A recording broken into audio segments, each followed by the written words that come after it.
When the lab exploded, my boyfriend, Joseph Wilkerson, ran straight toward Catherine Vaughn, who was standing at the edge of the room. He threw his body over hers, shielding her completely. The moment the blast stopped, he scooped her up and rushed her to the hospital. I lay sprawled on the floor, drenched in blood, yet he never even glanced in my direction. He couldn't care less about anyone else. My coworkers were the ones who rushed me to the hospital, and I barely survived.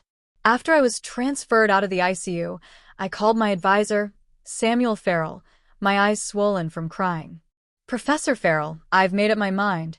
I'll join the classified research project with you, even though we're leaving in a month, and I won't be able to contact anyone for 5 years." A month later would have been the wedding I had waited for all my life, but I no longer wanted it. Since I was hospitalized, many had come visit. Almost all my family and friends showed up. However, Joseph made only a single phone call. "Kathy's been crying nonstop, so I can't leave her. Take care of yourself. I've got to go. She won't eat unless I feed her. I really have no choice." How absurd. After 10 years together, my life mattered less to him than Catherine finishing a meal.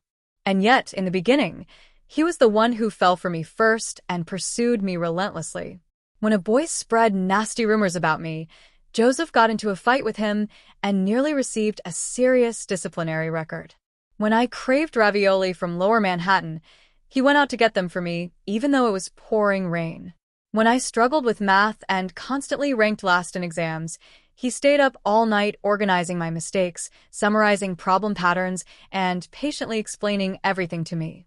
He had followed me everywhere, confessed his feelings, and vowed he wanted to spend the rest of his life with me. And yet now, that same man abandoned me again and again for Catherine. The pain from my still, bleeding wounds kept reminding me I should have stopped clinging to a man who no longer loved me. Holding back my tears, I deleted everything related to him from my social media, then texted all my family and friends. "The wedding scheduled for next month has been canceled. Please." 25 days later, I handled my discharge paperwork alone and took a cab back to the place that was supposed to be our marital home. The roses I had planted outside the villa were gone, replaced by neat rows of leafy vegetables. The swing had been removed. In its place stood a large cartoon sign that read, "Kathy and Jose's Love Nest." Below, it were 2 cartoon characters kissing. Needless to say, it was Catherine's idea. This wasn't the first time she had pulled something like this. And no matter how outrageous it was, Joseph always let her have her way. I let out a self-mocking smile, then keyed Catherine's birthday into the digital lock and went inside. In 5 days, I would be leaving with Samuel, so I needed to start packing. I headed upstairs, but the moment I pushed open the bedroom door, I froze. On the bed were 2 people locked tightly together. Joseph was shirtless, wearing only sleep pants. His lip was bitten and bruised, and fresh scratch marks ran across his chest. Catherine was curled in his arms, dressed in a slip. Her full breasts were pressed against his chest, her legs wrapped around him like clinging vines. A black lace thong lay discarded on the floor. I thought I had prepared myself, but the sight still made my blood boil. This was my marital home, my bedroom. How could they do this to me? "Bethany, why did you come back without telling me? Nothing happened between Kathy and me. Don't get the wrong idea." Joseph woke up, saw me, jumped out of bed, and threw on some clothes without bothering to button them properly. Catherine was woken by the noise. Still half asleep, she mumbled, "I've been scared of thunder since I was little. Every time there's a storm, I can only fall asleep if Jose hugs me." "Bethany, you're not going to nitpick over something this small, right?" They made me so angry I almost cried. But when I left the hospital, I'd warned myself that I wouldn't shed another tear over Joseph. "There's nothing to nitpick," I said calmly. "Relax. Even if you have sex right in front of me, I wouldn't stop you." At that, I turned and walked away. If I didn't leave then, I was afraid the tears would fall. Joseph chased after me and grabbed my arm angrily. "There's nothing dirty going on between Kathy and me. You're the older one here. How could you say something that disgusting to her? Do you have any idea what kind of psychological damage that could cause?" Go apologize to her. I shook off his hand and finally broke down. Every other sentence out of your mouth is about how Kathy won't eat or how she'll be traumatized. Joseph, I was in the hospital for 25 days and I almost died. Did you worry about me for even 1 second? The moment I mentioned my hospitalization, his irritation turned into guilt. It's not that I didn't want to visit you. Kathy was badly shaken by the explosion, and I had to comfort her. I just didn't have the time. That single sentence extinguished every last trace of resentment in my heart, leaving nothing but cold exhaustion. All the words that had been piling up in my chest, along with my tears, faded away at that moment. What was there left to argue about? Joseph didn't love me anymore. That alone answered every question I'd ever had. Catherine called out to him. He frowned at me and said, "I'll let it go today, but don't ever say nonsense like that to Kathy again." Then he walked away. In the end, he didn't ask about me even once. So this is it, huh?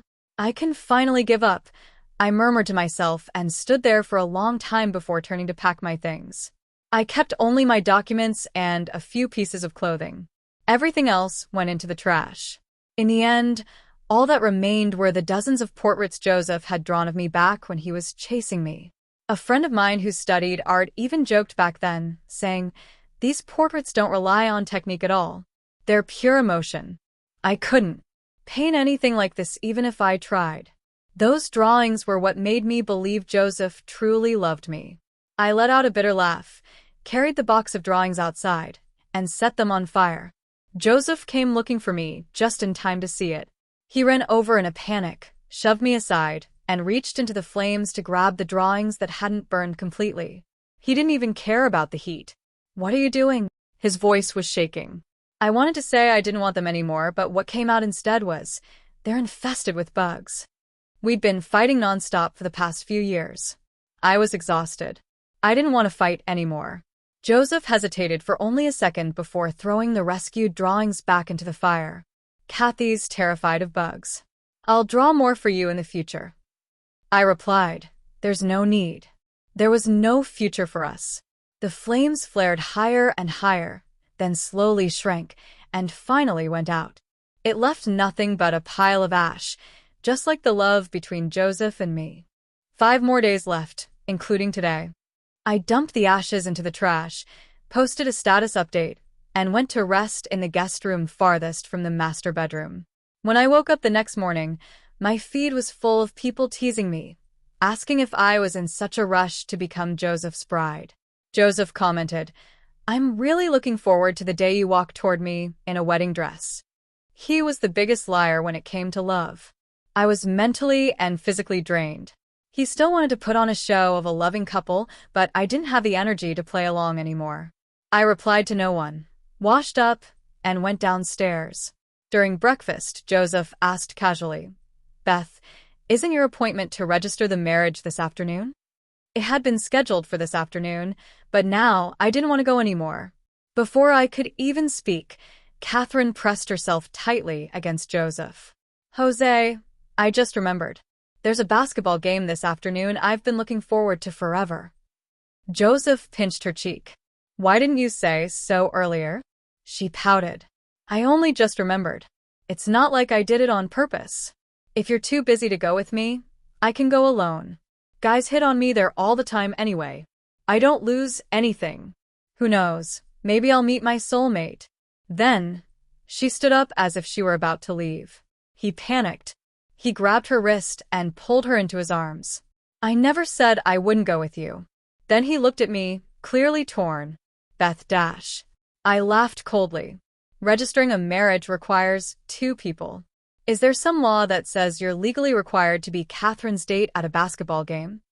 His face darkened instantly. "She's just playful. She's been waiting for this game for a long time. Are we really going to leave her with such a huge regret over something as small as us registering the marriage?" I replied, "If you never plan to listen to me, why ask at all?" He said, "Bethany Dash," before he could continue. I cut him off. "That's enough. I'm not stopping you." The registration's already been canceled 3 times. One more won't make a difference? Catherine matters most. Go." The old me would have argued until I was hoarse, insisting on right and wrong. But now, I couldn't even find the energy to fight. Besides, I didn't want to register the marriage with him anymore anyway. When Joseph saw that I didn't kick up a fuss, his expression softened. You really have become more sensible. Don't worry. The wedding's still 3 days away. Before the wedding, I'll definitely go register with you. He gave me that promise, then wrapped an arm around Catherine and headed out. She whined that she didn't want to walk. He laughed, called her lazy, and then scooped her up. She giggled in his arms. She even turned back, flipped me off, and smiled provocatively. Jose's not coming home tonight. He's staying with me to have fun. Bethany, don't come bothering us. I was completely sick of their shamelessness. I took out my phone and recorded a short video of Catherine. Then I added it to the private folder she shared with Joseph, the one filled with their overly intimate photos and videos. I bundled everything up and sent it to the wedding planner. Hello. I'd like to change the photos and videos that will be played on the wedding day. Thank you. Then I posted another update. 4 days left. They loved flaunting their affection right in front of me, so I decided to help them out. In 4 days, everyone would get to witness their so-called touching family love.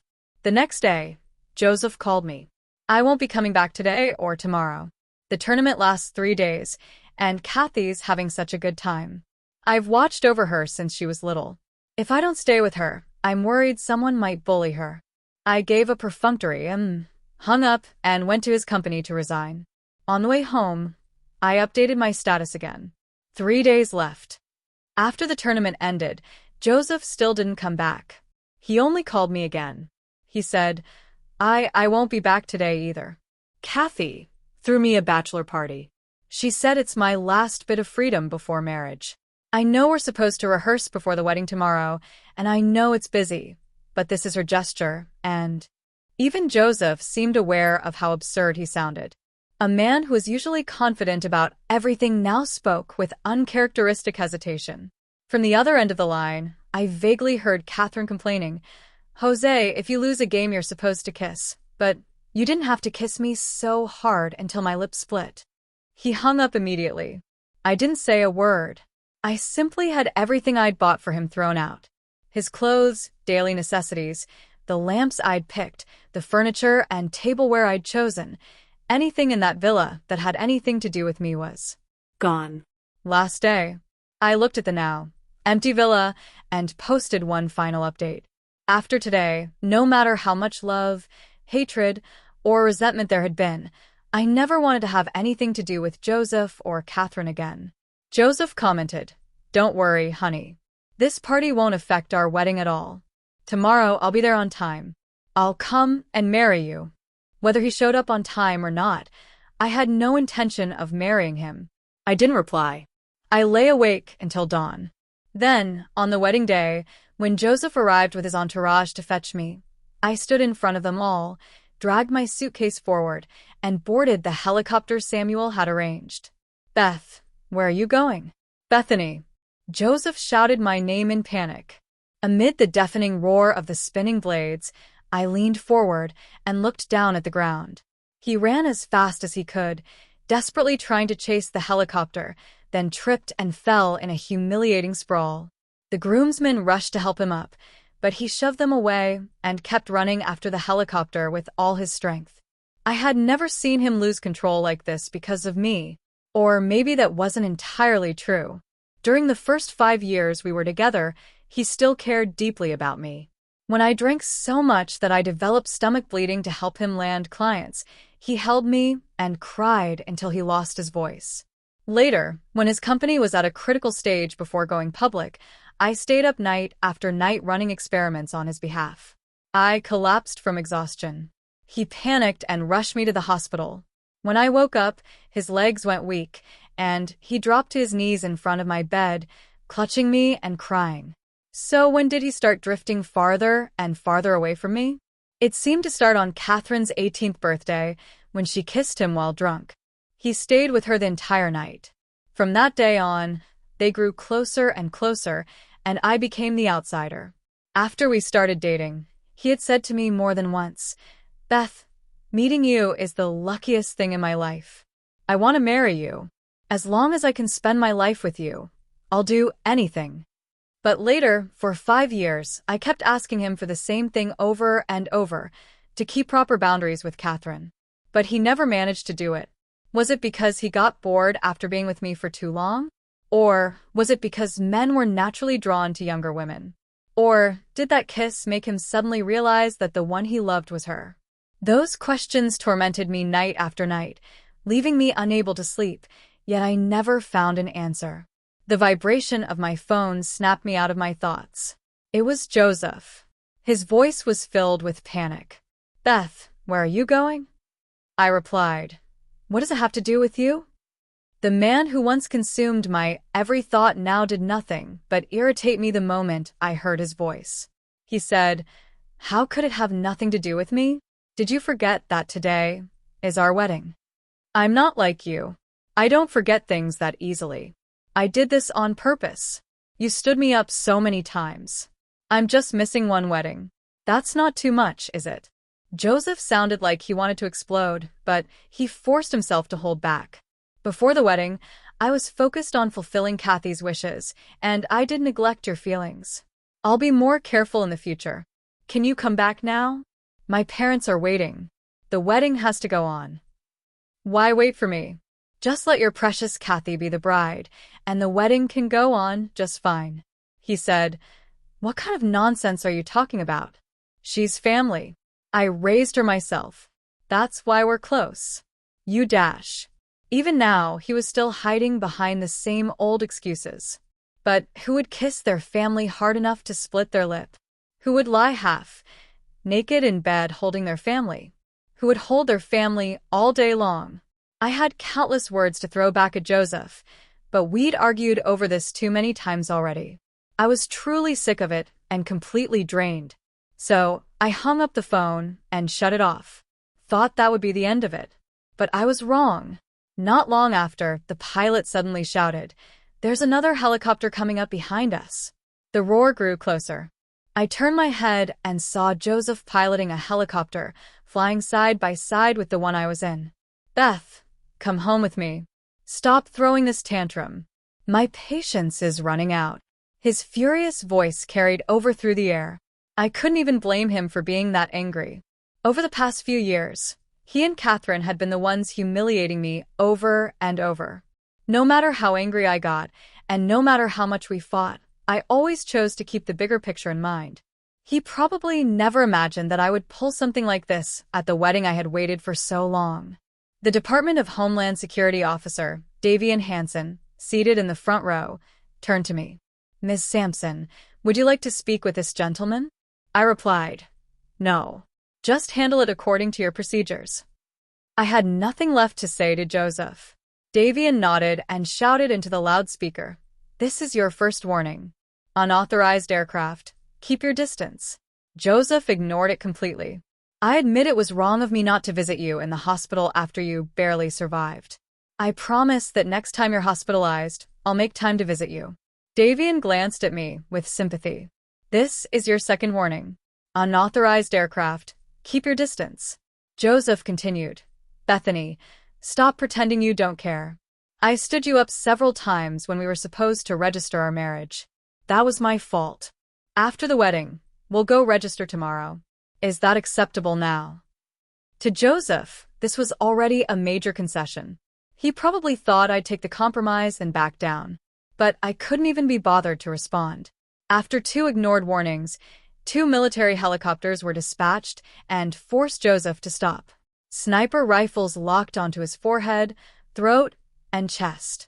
If he made even the slightest move, the snipers would take his life without hesitation. Joseph finally realized that I was serious, and that once I left today, I had never planned to go back. "Beth." He called my name, his voice shaking from sheer panic. But what was there for him to panic about? I was human too. I could feel hurt and pain. Every time he chose Catherine over me, he should have known this day would come. I closed my eyes. I didn't even want to look at him. The confidential research project prohibited all outside contact. By the time I saw Joseph again, 5 years had already passed. When I returned home, my relatives and friends threw a welcome back dinner for me. Everyone crowded around, talking over one another, buzzing with excitement. Beth, you have no idea how chaotic your wedding day was 5 years ago. The moment those photos and videos showed up on the screen, the Wilkerson family lost every shred of dignity. That pair had absolutely no shame. Exactly. And Joseph, too. After treating you like that, he still had the nerve to fly a helicopter to stop you. He deserved to be taken away and locked up for half a month. I still don't get him. When he was dating Beth, he was already being inappropriate with Catherine. After the wedding blew up, the Wilkerson family tried to minimize the damage and even wanted Joseph to marry Catherine. Catherine was more than happy to, but Joseph refused no matter what. He kept saying the only person he'd ever marry in this life was Beth. He's just disgusting. Joseph forced his way through the crowd amid their chatter and stood in front of me. He was much thinner now and far more worn down. The confidence and pride he once had were gone. Beth, is it really you? You disappeared for 5 whole years. You're heartless.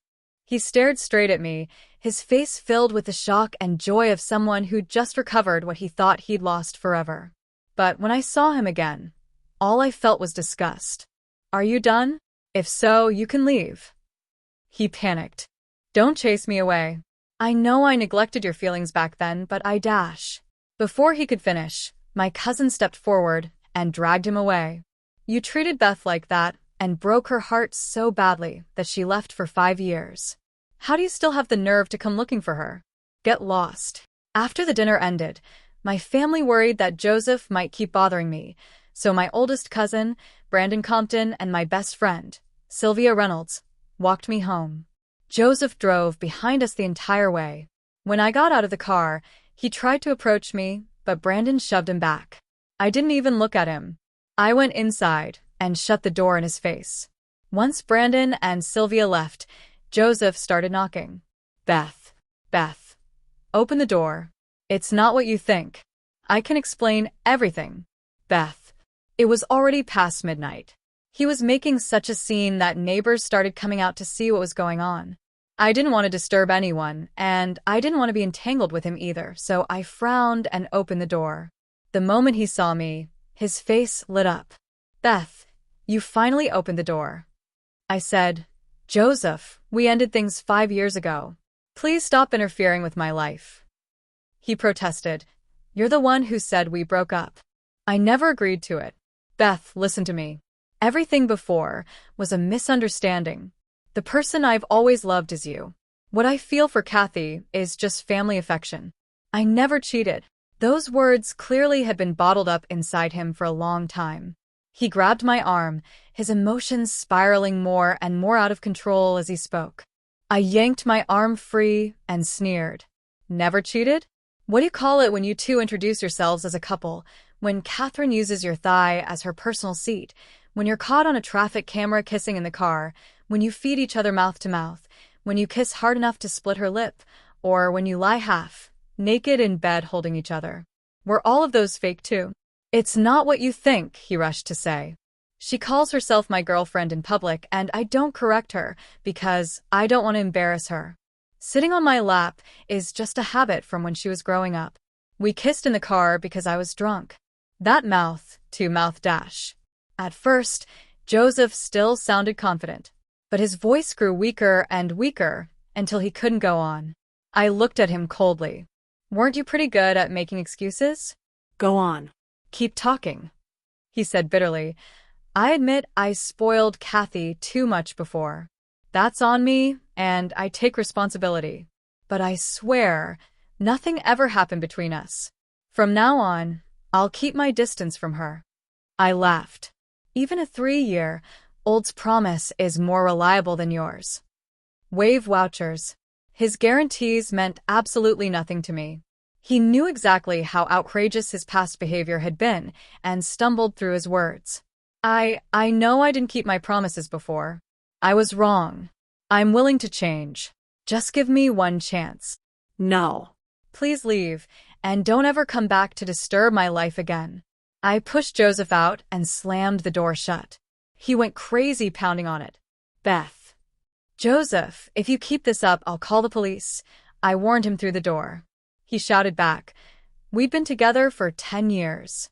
I don't believe you can really be this heartless to me. I called the police. Soon, 2 officers arrived and took him away. Joseph sent me a message afterward. I know you still have feelings for me. You're just unwilling to see me because I hurt you too badly 5 years ago. That's fine. I'll prove my sincerity. Replied honestly, you're mistaken. I already have a boyfriend. Our relationship is stable.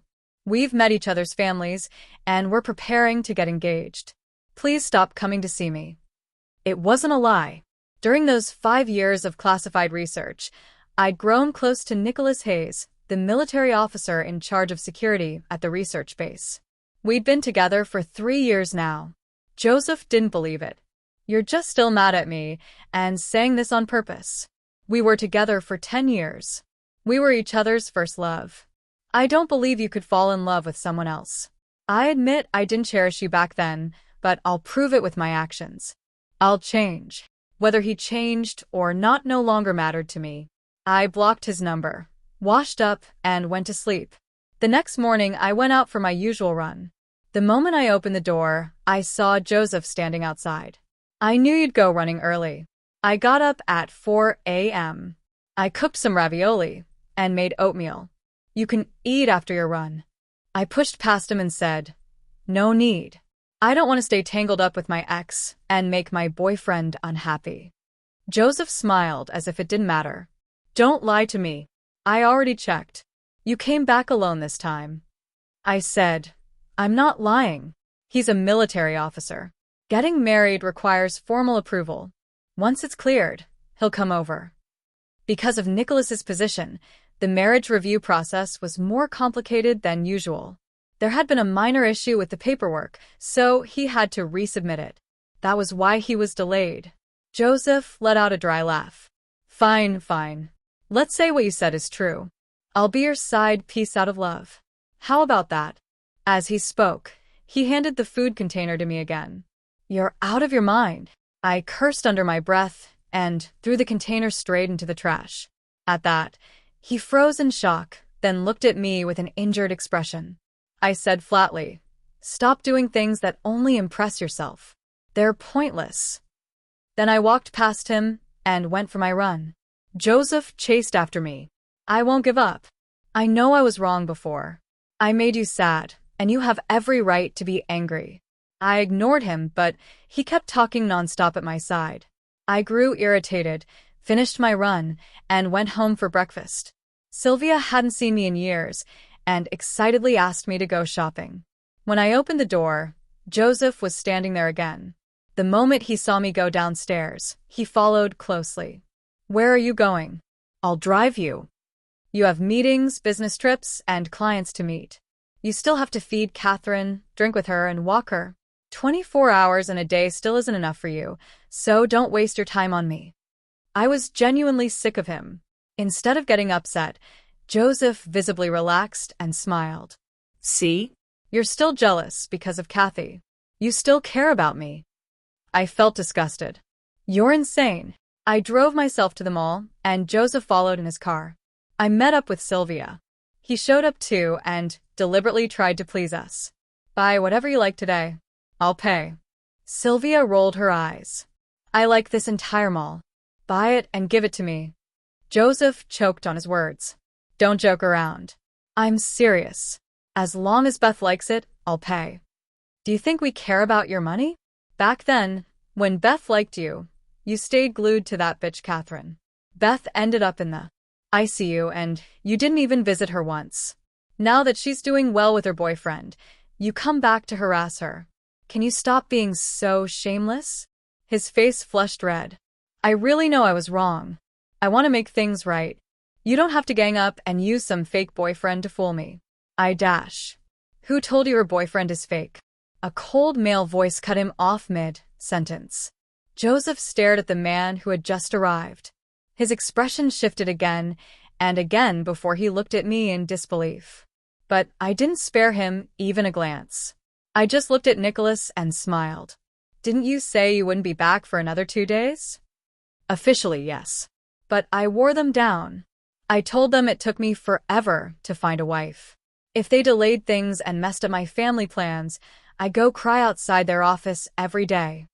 The moment Nicholas spoke to me, his voice softened completely.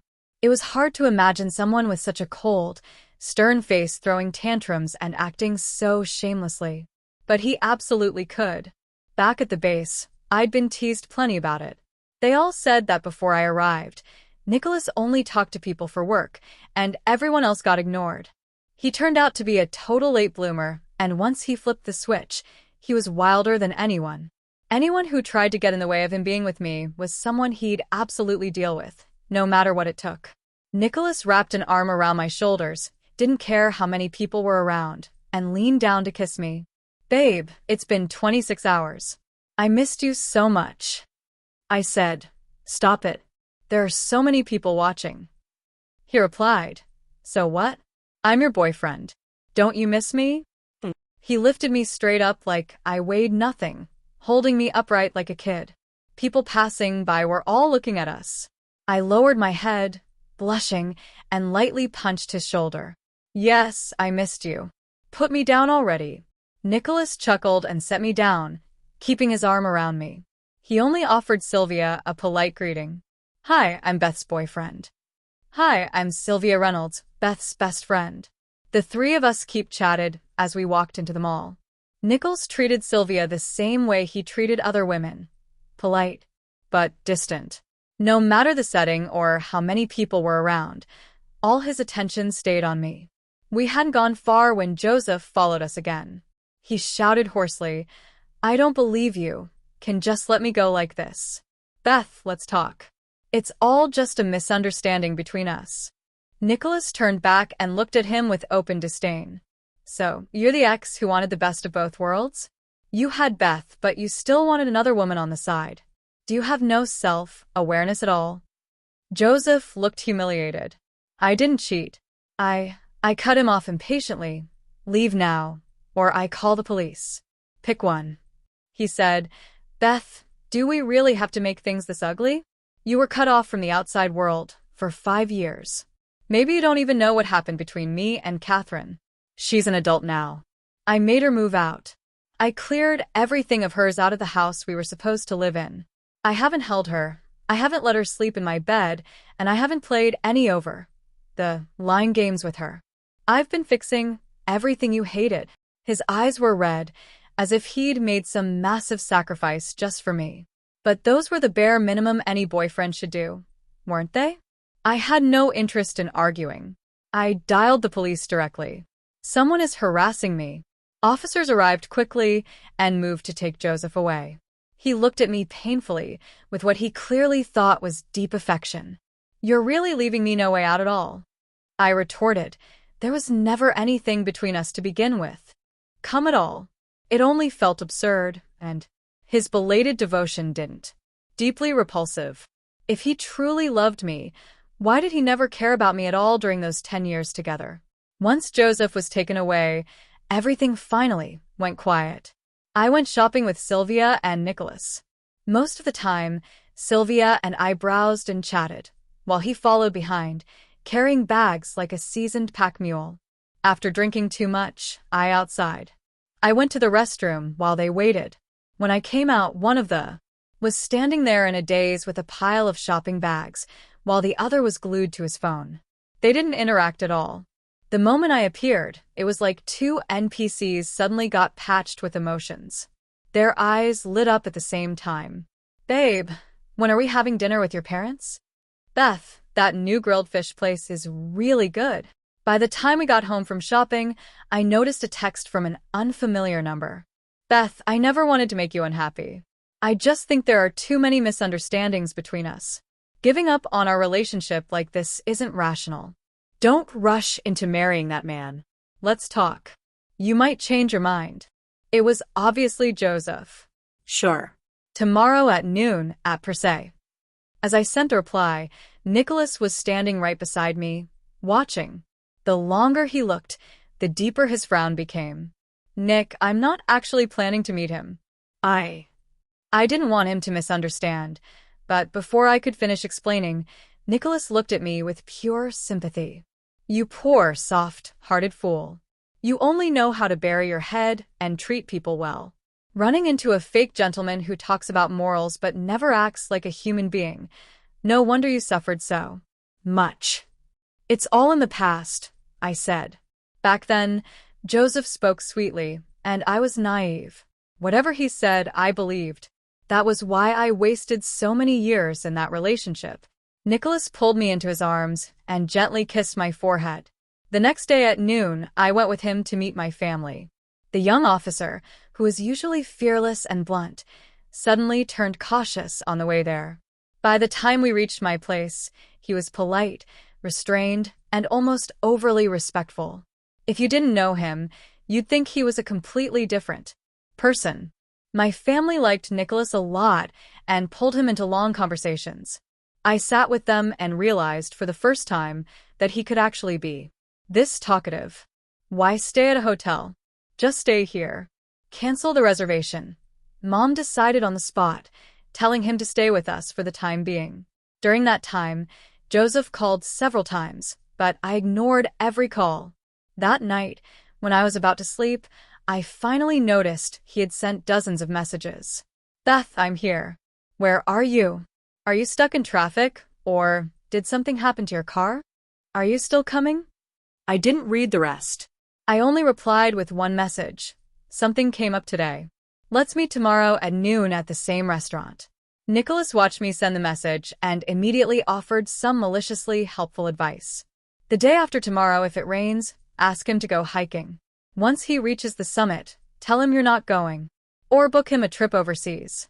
Egypt's nice. Let him land first, then cancel. It sounded pretty good, so I used every single idea. After being toyed with for an entire month, Joseph finally showed up at my place, waiting for me at the door, looking completely drained and disoriented. So you've been messing with me this whole time, Beth? Messing with you? I said calmly. I don't know. I only know this is exactly how you used to treat me. Standing people up had always been his specialty. What I did was nothing compared to him. His Adam's apple bobbed as he spoke hoarsely. I know I was wrong back then, but I truly regret it. I raised my hand to cut him off. Do you really regret it, or did all the suitable families find out about you and Catherine and refuse to marry their daughters to you, so you had no choice but to come back to me? Catherine had indeed moved out and become independent, and he also wasn't openly entangled with her anymore. But they were still very close. Do you really have to think of me that way? He asked. I answered. What else am I supposed to think? Joseph clenched his fists. The Wilkerson family has more than enough capital. I don't need to rely on marriage alliances. You don't have to paint me as that despicable. I shrugged. Is that so? Because I heard many of the Wilkerson Group's clients came because of me. After I left, many of them terminated their contracts, and the Wilkerson family's influence has taken a real hit over the past few years. So, what? You want me to go back and willingly work myself to death to make money for your family again? My tone was steady, but Joseph reacted as if I'd stepped on a nerve. Can you stop thinking so badly of me? The only reason I want you back is that I love you. Do you actually believe what you're saying? 5 years ago, at the moment of that explosion, I was thinking about the Wilkerson Group's project and trying not to let you down, so the first thing I did was protect the research results. And you? You only cared about protecting Catherine. You couldn't even find a single day in 25 days to come visit me. His so-called love disgusted me. Joseph staggered back 2 steps, his face drained of color. But I know I was wrong. The moment I sensed another excuse coming, I was already tired of it. Nicholas wrapped an arm around me and looked at Joseph with open contempt. Get lost. Not everyone is your mother, obligated to tolerate you no matter how badly you mess up. Have some dignity and stop harassing Beth. If you come again without shame, it won't just be the police having a talk with you. Joseph talked about love so passionately, but once he heard that, he still left. He just kept turning back as he walked away, unable to hide the longing in his eyes. After that, he showed up a few more times. but he only watched from a distance and didn't dare approach again. Catherine came looking for him a few times, but he chased her off every time, and they seemed to part on very bad terms. 3 months later, Nicholas and I officially got married. On the wedding day, the entire venue was under strict security. Almost everyone from the research base, colleagues, and leadership alike. Joseph tried to sneak in, but failed. Later, Sylvia complained to me in total disgust. That scumbag was hugging a pile of liquor bottles, pretending to be some tragic lover. After getting drunk, he kept calling her name in front of Catherine. They ended up making out on the street and going to a hotel. Nicholas felt too grossed out to tolerate it and had his powerful CEO sister step in. The Wilkerson group was besieged and nearly collapsed. Joseph was also summoned by the authorities for questioning because his behavior affected my reputation. I was married, preparing for pregnancy, and scheduled to return to work for the country afterward, so I was considered a key protected talent. After that, he behaved himself a lot more.